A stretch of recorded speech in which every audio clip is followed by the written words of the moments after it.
O'tgan sutkada 7 yong'in holati sodir bo'ldi. Bu haqda bugun 10 fevralda Favqulodda holatlar ministrligining matbuot xizmati bildirdi. Ma'lumotga ko'ra, Bishkek shahrida 1, Chuy oblastida 2, Issiqko'l oblastida 3, O'sh oblastida 1 yong'in holati ro'yxatga olindi. 10 fevralga o'tar kechasi Bishkek shahrining Astraxan ko'chasida BMW rusumidagi avtomashina to'liq yonib ketgan. O't elektr moslamalarini texnik foydalanishda qoida buzilishidan sodir bo'lgan.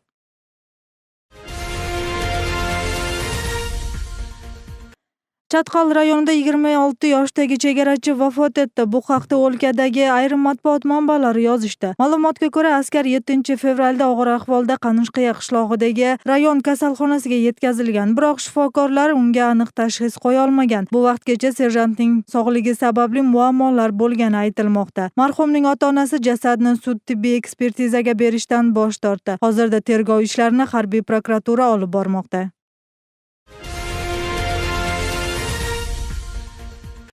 2017 yili qishloqlarni ichimlik suvi bilan ta'minlashga respublika byudjeti hisobidan 200 million so'mga yaqin mablag' ajratish rejalashtirilmoqda. Bu haqda hukumat yig'inida ma'lum bo'ldi. Shu haftada 10 yillik strategiyani amalga oshirishning 38 ishini rejalashtirishmoqda. Hozirgi vaqtda Qirg'izistonda umumiy summasi 13 milliard so'm miqdoridagi toza suv loyihalari Yevropa taraqqiyot va rekonstruksiyalash bankining qo'llovida amalga oshirilmoqda.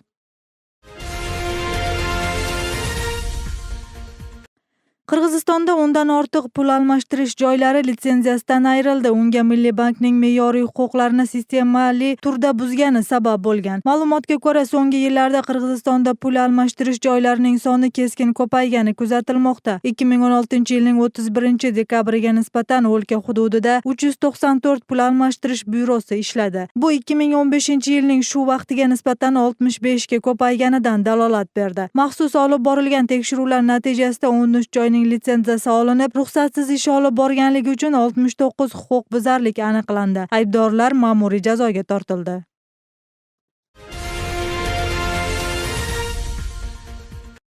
O'lkaning janubiy tomonida internet tezligi nochor bo'lmoqda. Bu haqda Jo'g'org'i kengash yig'inida deputat Aytmamat Nazarov bildirdi. Deputat bu masala bo'yicha Ma'lumot texnologiyalari va aloqa davlat komitetining raisi Baqit Sharshanbiyevga topshiriq berdi. Sharshanbiyev esa internetning tezligi har bir operatorga bog'liq ekanligini aytdi. Ular abonentlari xohlagan tezlikni qo'yib berishini bildirdi. Eslatib o'tsak, Jo'g'org'i kengashda o'lkaning barcha hududlarini sifatli raqamli teleradio bilan birga sifatli aloqa va internet bilan ta'minlash bo'yicha ishlarni kuchaytirish bo'yicha masala ko'rib chiqilmoqda. Ichki ishlar ministrligi fuqarolarning sudlangan yoki sudlanmaganligi to'g'risidagi ma'lumotnomani olish muammosini yengillashtirdi. Aniqroq aytganda, maxsus terminallarni o'lkadagi katta shaharlarga o'rnatdi. Undan fuqarolar sudlangan yoki sudlanmaganligi to'g'risidagi maxsus qog'ozni olsa bo'ladi. Yanvar oyida o'rnatilgan uskuna yordamida jalolobodliklar o'z hududida maxsus qog'ozni olsa bo'ladi. Biroq Jo'g'org'i kengash deputatlari mazkur apparatlarni tanqid qildi. Xalq vakillari terminallar fuqarolarning pul olish usuli qatori baholanmoqda. Batafsil navbatdagi lavhada tanishasiz. Ergashgan Omurzakova Rossiyaga ketayotgan farzandiga hujjat tayyorlamoqda. Buning uchun o'g'lining sudlanmaganligi to'g'risida ma'lumotnoma kerak bo'lib, oblast ichki ishlar boshqarmaligiga murojaat qildi. Bugun u ma'lumotnomaning qisqa muddatda olish imkoniyati bor ekanligidan xursand. Буга чейин биз тактам алуу үчүн Ош шаарына барчыбыз. Эми бизге жакын болуп, бир топ ыңгайлуу болуп калды. Эртең келсем тактаманы алып кете алам. Terminalning o'rnatilganiga bir haftadan ortgan. Bu orada 30 ga yaqin fuqaro ma'lumotnoma olgan. Bungacha oblast yashovchilari maxsus hujjatni olish uchun O'sh shahridagi ma'lumot analitik markaziga borar edi. Endi bu bosqich mahalliy fuqarolar uchun ancha qulaylashtirildi. Bir sutkada bo'lsa 260 so'm, 3 kunlik sutkaga 210 so'm. Ошондо эле сразу автоматически фамилиясы түшөт терминалга. И как это электронный арыз болот. 9-дан 12-ге чейин кабыл алат. Күнүнө. Суткасы эртеси саат 4-төн 6-га чейин уже жооп берилет. Тактама берилет. Biroq deputatlar Ichki ishlar ministrligining mazkur qadami tanqidga olindi. Ularning so'zlariga ko'ra, fuqarolar ma'lumotnomani terminal orqali olishda 300 so'mgacha chiqimga uchrashmoqda. Chunki maxsus hujjatni bir kun ichida olish uchun 260 so'm terminalga to'lashlari kerak. Bu esa pul olishning bir usuli qatori hisoblanadi. Shu bois deputat Dastan Bekeshev maxsus qonun loyihasini taklif etmoqda.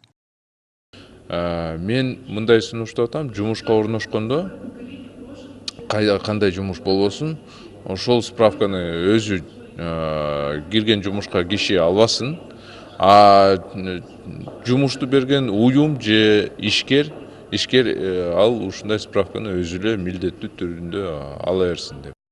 Bu arada maxsus terminallarni Ichki ishlar ministrligi o'lkaning barcha hududlariga o'rnatishi rejalanmoqda. Hozir sudlanganligi borasida ma'lumotnoma beruvchi apparatlar Bishkek, O'sh va Jallobodda ishlamoqda.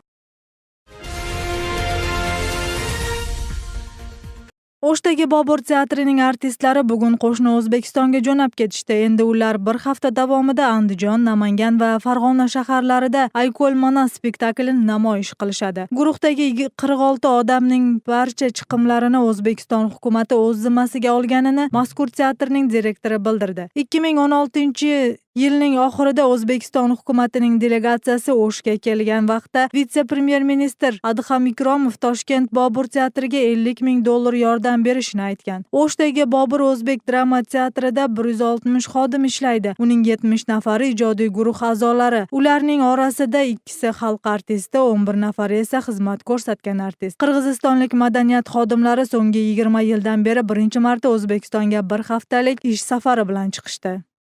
Biz o'sha yerdagi javobgarligimizdagi o'zimiz sezimimiz bor. Allah nasib etsa, mana shu Ayko'l Mana spektaklimizni Farg'ona o'rnidagi ko'rarmanlarga bir yuqori dengada ko'rsatamiz degan bir ishonim bilan boryapmiz. Allah nasib etsa, yuzimizni yorug' qilib, elimizga sog' salomat qaytamiz.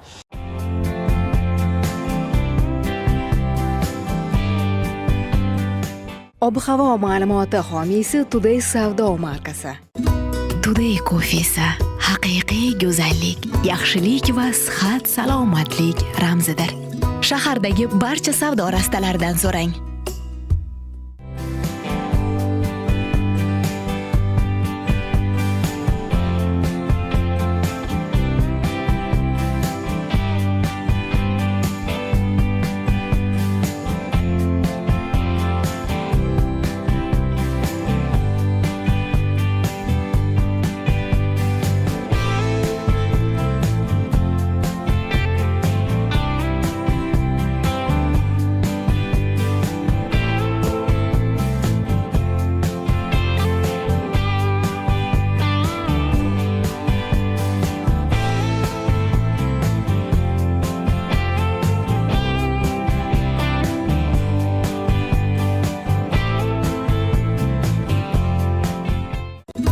Today kofesi haqiqiy go'zallik, yaxshilik va sihat salomatlik ramzidir.